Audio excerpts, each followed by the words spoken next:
অত্যন্ত গুরুত্বপূর্ণ।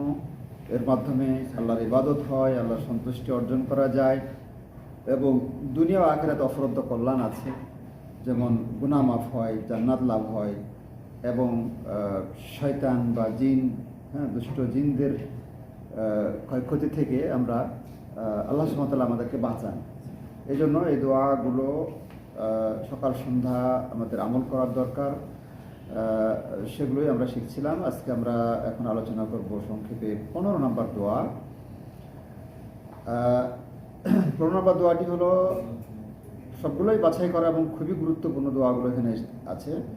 এখানে 15 নম্বর দোয়া হলো ইয়া হাইয়ু ইয়া কাইয়ুমু বিকা আস্তাগীথ فأصلح لي شأني ولا تكلني نفسي طرفة ولا تكلني إلى نفسي طرفة عين। এটা এইভাবে আছে কিন্তু অন্যভাবেও আছে। হ্যাঁ, এটা আছে ইয়া হাইয়ু ইয়া কাইয়ুম বিরহমাতিকা আস্তাগীথ আসলিহ লি শানি কুল্লাহু ওয়া লা তাকিলনি নাফসি তারফাতা আইন। এভাবে আছে আবার এভাবে আছে আল্লাহুম্মা রাহমাতাকা আরজু ফালা তাকিলনি নাফসি তারফাতা আইন ওয়া আসলিহ লি শানি কুল্লাহু। এভাবে আছে, ঠিক আছে। কয়েকভাবে আছে আর কি। তো যাই হোক, যে কোনো একটা আপনি জানবেন, সমস্যা নাই। তবে এমনটা যেন না হয় যে আমি একটাও জানি না, এটা কাম্য নয়। অর্থ কি? ইয়া হাইয়ু ইয়া কাইয়ুম। হাই মানে কি? আল্লাহ কি জীবিত? আল্লাহ চিরঞ্জীব।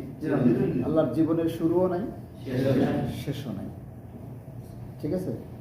আল্লাহ জীবিত, আল্লাহর জীবন হলো পরিপূর্ণ। আমরাও জীবিত, কিন্তু আমাদের জীবনটা হলো সাময়িক, ক্ষণস্থায়ী। কিন্তু আল্লাহর জীবনটা হলো পূর্ণাঙ্গ। তার জীবনের কোনো পরিসমাপ্তি নাই বা শেষ বলতে কোনো কিছু নেই। হ্যাঁ, তিনি চিরঞ্জীব। তো আল্লাহকে, এটা আল্লাহ সুবহানাহু ওয়া তাআলার একটা নাম। এই নাম ধরে আমরা তাকে ডাকছি। আরেকটা নাম হলো ইয়া কাইয়ুম। কাইয়ুম মানে কি? সবকিছুর ধারক বাহক, সবকিছুর ধারক বাহক, কন্ট্রোলিং পাওয়ার, পরিচালনা ক্ষমতা ইত্যাদি ইত্যাদি, সুপার পাওয়ার একমাত্র যার হাতে, যিনি সবকিছু পরিচালনা করেন, কন্ট্রোল করেন, ধারণ করে রাখেন। হ্যাঁ, ব্যাপক অর্থবোধক শব্দ। হ্যাঁ, তো এটাও একটা আল্লাহ সুবহানাহু ওয়া তাআলার নাম। সূরা আরাফের 180 নম্বর আয়াতে আল্লাহ কি বলছেন? যে ওয়ালিল্লাহিল আসমাউল হুসনা ফাদউহু বিহা। আল্লাহর অনেকগুলো সুন্দর নাম আছে, তোমরা সেই নামগুলো দিয়ে তাকে ডাকো। তো এটা হলো মানে আল্লাহর কাছে দোয়া কবুলের অত্যন্ত গুরুত্বপূর্ণ উপায়, যে আল্লাহর নামগুলোর ওসিলাতে আল্লাহর কাছে দোয়া করা। হ্যাঁ, রাসূল